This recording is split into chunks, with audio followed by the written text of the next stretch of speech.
All right. So here we are, day 9 now. And I had something else I was going to talk about today, but I got a message on LinkedIn from one of my contacts on there, Stuart Clearman, and there's a comment on yesterday's post. So I just wanted to read it. It says, "Where I am, the land is horrible. It's swamp birds. Birds are few and quiet hunters, many, of course, the non hunters insisting on riding around on their ATVs and bikes, spooking everything within a mile. I ran into a guy who has hunted the same WMA his whole life and never seen it this bad. To give you an idea, 60,000 acres plus and only 18 birds harvested this season, which ends Sunday.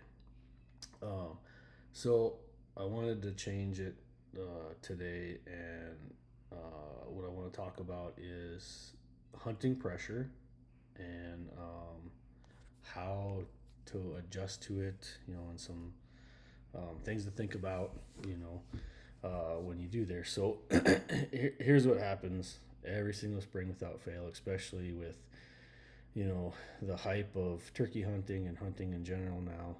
Season opens, hunters flood to the woods, and for the first few days, the birds are fired up. They're responsive, relatively easy to locate. Gobbling is frequent. They're moving very predictively, and if you did your scouting, you're in good shape. And then along the season, something shifts. Birds get quieter. They're not hammering every call you throw at them. They suddenly go silent. Toms that were coming in on a string or hanging up out of range, disappearing entirely. Hunters start, blaming calls, blaming their decoys, blaming their camo, their gear. They're going and buy all kinds of new stuff and try that, and it still doesn't work. Um, and you hear the comment of, oh, birds got call shy, and that can happen. But essentially, what happens is they get pressure shy. There's a difference, and understanding that difference is everything. So, a wild turkey is probably one of the most pressured, sensitive animals you'll ever hunt. It doesn't need to be shot at to learn. It needs to be just messed with, enough times to understand that something in their habitat is wrong. It's not right. Hunters go and walk in the same ridges every morning, calling from the same setups. Pushing birds off roost sites repeatedly. The turkey's going to figure it out, and it's going to figure it out fast. And when it does, that turkey changes its behavior. It might, roost earlier or later. Might fly down earlier or later.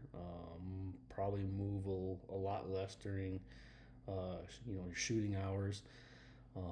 And avoids areas where, it's been pressured and essentially just goes quiet. So what do? First thing, everybody's going to tell you is, just don't go where other hunters are. Go where they're not. On public land, that can get, kind of difficult, especially, the size of public land you're dealing with. But what it does mean is, get off the same roads everybody's using, get away from, the same main trails everybody's using, away from those access points, and put in the physical work to get into the areas that most hunters are not willing to reach. Pressures birds will move towards security, and security on public land is almost always in places that require effort to get to, and they're miserable to go through and deal with. If you're hunting the same spots as everyone else, essentially you're just hunting the same educated birds as anyone else. One of the biggest things I can tell you to do is um, change your timing that you hunt. And what I mean by that is most turkey hunters, they go up there and they set up before first light. They, listening for all the roost activity, and by 10 o'clock they're like, "Oh, there's no birds here. Or, I didn't get nothing. I'm going home." Right? Well, that is exactly the window when pressure uh, is highest, is during those morning periods. So, a pressured tom that's been called at constantly within that time window up to 10 o'clock at every morning for weeks is not going to respond the same way um, that it did on opening day at 7 a.m. But that same bird at noon or at 1, when all the hunters have left and the woods have gone quiet, might be a completely different animal. So midday hunting, in my opinion, is extremely utilized, underrated, and on pressured birds, it can be one of the most productive times a day. Now I get it. Some states, you have hunting hours that end at 1, or different times, so that might be a constraint too. But change up your times a little bit if you can.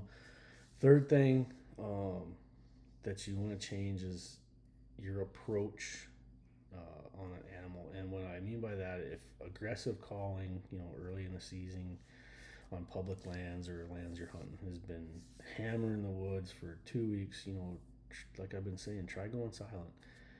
Get into that good location,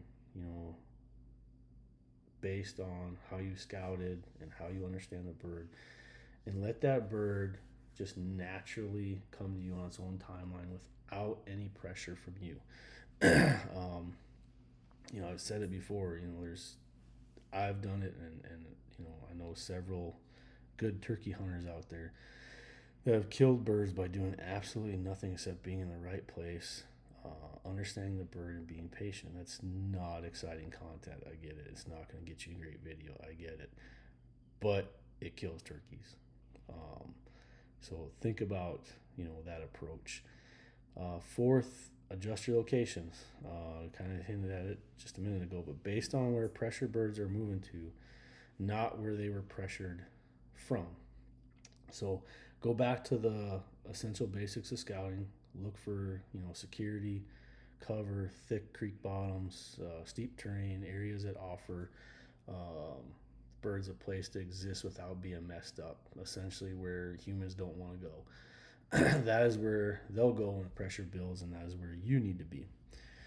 Honestly, the hunters who are still killing birds in that last week of season, after a month of pressure or however long, are not the ones with the best calls and the best gear and everything. They're the ones who paid attention to how the birds changed and the environment, and then adjusted and changed with them. They're the ones who were willing to work harder, go further, and hunt smarter than anyone else who gave up and went home. So bottom line, adapt or go home empty-handed. It's really that simple. Hopefully, a couple of those nuggets will help you out. And I totally get it. Some of that public land is small and it gets just hammered with pressure. And some of those things you're not going to be able to do. But attempt to do the best with, the skills and stuff that you have, and go down there and knock down a bird. Tomorrow is the last day. It's all going to come together tomorrow, and how we talk about it, and or everything that we talked about, and it's going to be a great time, and looking forward to it. Thanks.